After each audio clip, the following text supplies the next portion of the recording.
Yes, yes, I'm your host. Again, Dr. Festo Sai, the national coordinator and the founder of the Medical Ultrasound Forum. I'm the special guest of God, the national ultrasound scan training facilitator here in Nigeria.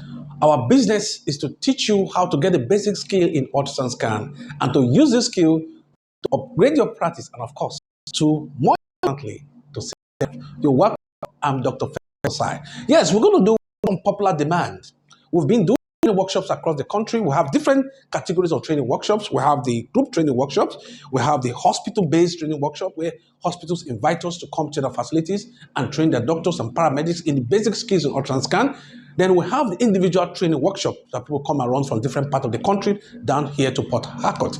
But now I want to introduce another form of training we call the executive ultrasound training workshop. For this one is in Lagos. We're going to have one in Benin and, of course, another one in Abuja very soon. But this one is based on popular demand. What is the different of this Lagos training workshop? Some say, what makes it different? Although it's going to have those other basic things that we've been doing, but there are some certain highlights that have been added to this training workshop. It very things, more hands exposure.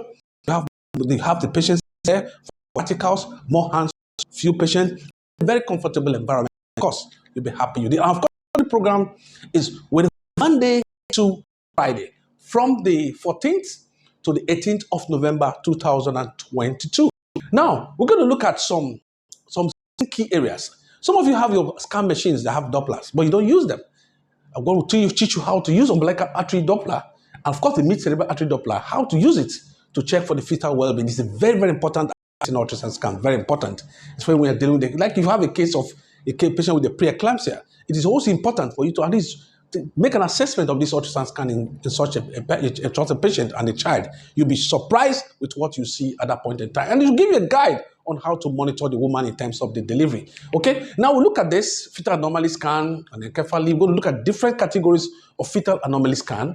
You can see how to differentiate the case of cystic hygroma from encephalopathy. Then, of course, duodenal atresia from the case of an ileal atresia, gastroschisis omphalocele. Then, of course, we'll look at the case of hydrocephalus. What are the things you need to look at for in hydrocephalus? What are we interested in? Is it communicating hydrocephalus? Is it non-communicating hydrocephalus? How do you differentiate that? I'm going to show you as well. Then, of course, the not very common ultrasound scan procedure, which is the transrectal ultrasound scan procedure. Okay, you can see that's what it's doing here. We're going to show the technique on how you don't just put the probe into the anus. If not, you traumatize the anus. There's a technique we use to do that, which we're going to show you when you come here as well. Then we're going to look at transvaginal ultrasound scan, follicle tracking, and sex selection in ultrasound scan. Yes, transvaginal ultrasound scan is the key. It's a key in gynecological ultrasound scan. There are a lot of things you can pick out in gynecological ultrasound scan when you go through the transvaginal route. And of course, we're going to look at follicle tracking, sex selection in ultrasound scan. We're going to monitor the follicles. I'm going to tell the telltale signs, the features you see in the follicle for you to say that follicle is likely a viable follicle, a dominant follicle, an antral follicle. All that things that you need to know in follicle tracking. Of course, sex selection. Some wonder how. Yes, for the past over a decade now, I've been doing sex selection in ultrasound scan, and the results have been fantastic. So I want to invite you to show you the secrets of what I've been doing all the while, and you'll be happy you did. Then we're going to look at, of course, the endometrium through the transvaginal scan. We're going to look at, of course, the features, some things, telltale features you see in post-ovulatory ultrasound scan, especially when you're doing the case of follicle tracking for sex selection or for conception as well. Then we're going to look at the hydrosalpinx. That is we're going to look at in ultrasound scan in transvaginal procedure. Then we're going to look at thyroid ultrasound. I'm going to tell you the features you see in thyroid ultrasound. Yes, when you have a case of a goiter, case or other things, what are the things you need to look at for you to say this one may have some certain features as compared to the other? I want to show you as well. Then the scrotal ultrasound scan is no wonder it's not common. We're going to look at the testicles, to look at them. If you are doing for infertility management, I will even advise you look at the testicles. Sometimes you'll be surprised with what you will see. Now, these are normal testicles. Look at these testicles here. We have what we call microlithiasis. Okay, in the testicles, you can see when it's such a person, you know, there's of course there's a problem along the line. Then we look at the testicles, take the things you need to look at, and look at other things that could limit when it comes to fertility management from the angle of the man. Then we're going to look at testicular torsion. Then comes the testicular torsion. Sorry, how do you know the testicles is still looking viable? There's some things you see in testicular torsion. I'm going to show you where as well. Then of course the breast ultrasound scan. People demanded for this when we came to Lagos the last time, but this was not part of the package we had for them.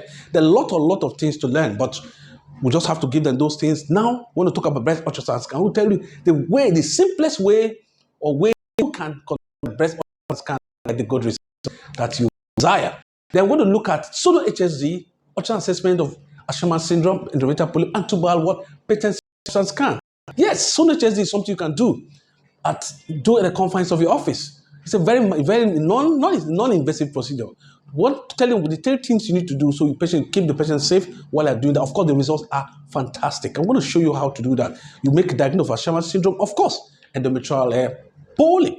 Then other things you will need to look at: ectopic pregnancy, placenta previa, abruptio placenta, multiple pregnancy in ultrasound scan, uterine rupture, aspects of appendicitis, appendiceal mass.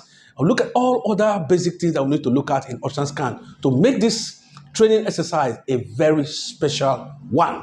Well, you don't need to be told. Try and hurry up and register for this training workshop. The registration has started from today. So from now, there's early beds, there's late beds, and of course, you have case of what payment at the venue. This one is it's a non-sponsored ultrasound training program. Don't look at the cost, but look at what you gain at the end of the day. But then believe you me, it's going to be worth the while.